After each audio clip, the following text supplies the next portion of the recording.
2025, 400 people under the big white tent. My sister-in-law Crystal stood at the microphone in her $3,000 wig and announced to my grandbabies, "Y'all, this here is Auntie Gloria, she just the help today, so make sure y'all thank her for cooking." I adjusted my pearls, took a slow sip of sweet tea, and said, "Hold that thought, baby." Then I nodded at my grandson DJ, and the 80-inch screen behind her lit up with 4K footage of Crystal crying on my porch last Christmas begging for rent money. If you've ever been reduced to the help in your own bloodline, hit that subscribe button right now. This is the calmest, pettiest, fully receipted family reunion correction ever served with macaroni and revelation. And yes, baby, I'm the sister who paid every bill and kept every video. My name is Gloria Jean Robinson, Miss Gloria to every child who ever needed a hug, a dollar, or a plate after church on Dynamite Hill in Birmingham, Alabama.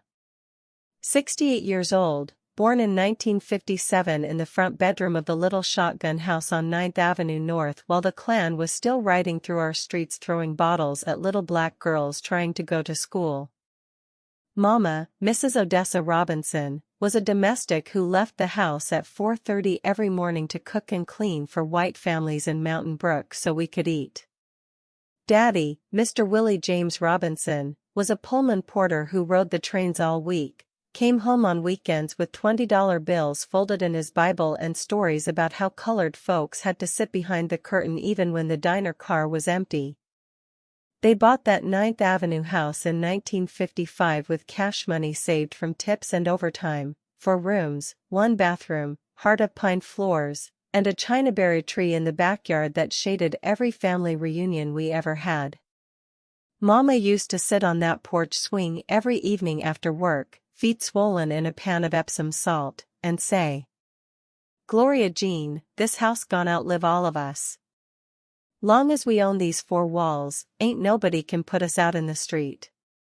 I was the oldest of 4. Ronald came 10 years later in 1967, surprise miracle baby after Mama had been told she couldn't have no more. Everybody called him the golden child. I was 17 when Mama got sick, breast cancer that spread faster than gossip. I quit nursing school at UAB, moved back home, and took care of her while Daddy rode the rails. I bathed her when she couldn't lift her arms. I held her hand when the chemo made her hair fall out in clumps on my pillow.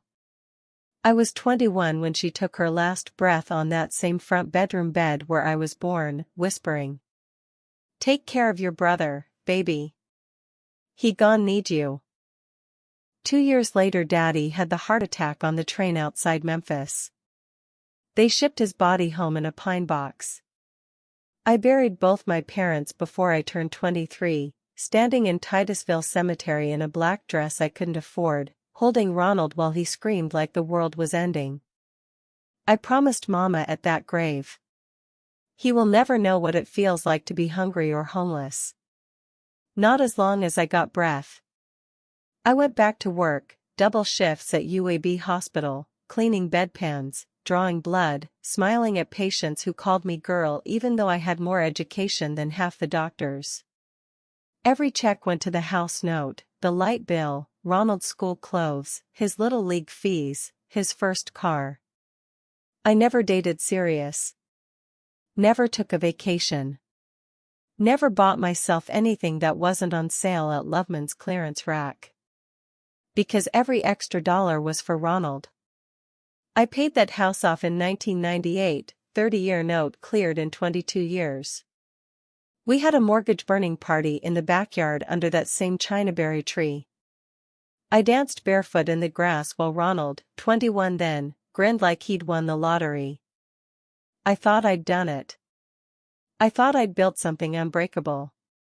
Then came Crystal in 2006, pretty, loud, fast-talking girl from the projects who got pregnant by Ronald after 3 months of dating. I welcomed her anyway. Gave her Mama's good china, taught her how to make cornbread without a box, paid for the wedding at 6th Avenue Baptist even though my feet was swollen from working 16 hours the day before. When they lost their first apartment, I let them move into Mama's house. When they lost their jobs, I paid the bills. When Crystal's credit was so bad she couldn't get lights in her name, I put everything in mine. I watched my grandbabies grow up in the same rooms I grew up in, learning to walk on those heart-of-pine floors, hiding Easter eggs under that chinaberry tree, calling me Big Mama while Crystal posted on Facebook about building our legacy. Every year the shade got thicker. 2018, Crystal redecorated Mama's living room with gray walls and Live Laugh Love signs, threw away Mama's lace curtains like they was trash. 2020, started telling the kids, Big Mama just keeping the house till we ready to take it over. 2023, began introducing me to her friends as Ronald's old sister who stays with us. I felt every word like a slap, but I kept cooking, kept paying, kept smiling, because that's what big sisters do when we promised our mamas at the grave. December 2024 they bought a double-wide trailer in Forestdale and couldn't make the lot rent. Crystal showed up at my door, on Christmas Eve in fuzzy slippers, mascara running rivers, clutching her phone with the eviction notice. She fell into my arms on that same porch where Mama used to sit with her Epsom salt and begged. Miss Gloria, please, they gon' put my babies out in the cold. I swear on everything I love, I'll pay you back. I wired the $11,000 from the account I'd been saving for my own little condo one day. I also made sure my Ring camera caught every tear, every I swear, every you my angel. Because even angels keep receipts. Fast forward to the 2025 reunion. Crystal had been planning it for months, biggest one yet, rented tents, catered food, professional photographer.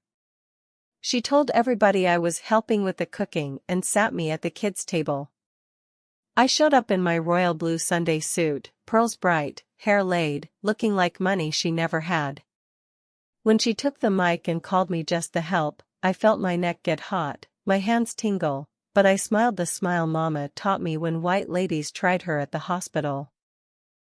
I waited till she finished her whole speech about honoring the matriarch, meaning herself now. Then I stood up slow. Before we eat, I got a little something for the family archives. My grandson hit play. The screen showed Crystal on my porch in pajamas, snot crying. Miss Gloria, please, I ain't got nowhere to go with these babies. I'll do anything. The tent went quieter than a graveyard at midnight. I took the mic. Crystal, baby, you right, I am the help. I helped when y'all lights got cut off. I helped when the kids needed braces. I helped when you couldn't make that trailer payment. And today I'm helping you remember who really owns the roof over your head. I clicked to the next slide, deed to the 9th Avenue house, my name only. Pack by Friday. I already changed the locks. Crystal tried to scream. Ronald just put his head in his hands. The grandbabies started crying. We don't want to leave Grandma Gloria's house. They moved into a 2-bedroom apartment off Arkadelphia Road by August. I rented the big house to a sweet young couple from my church for market rate. Ronald calls every Sunday now. Crystal don't speak when I answer.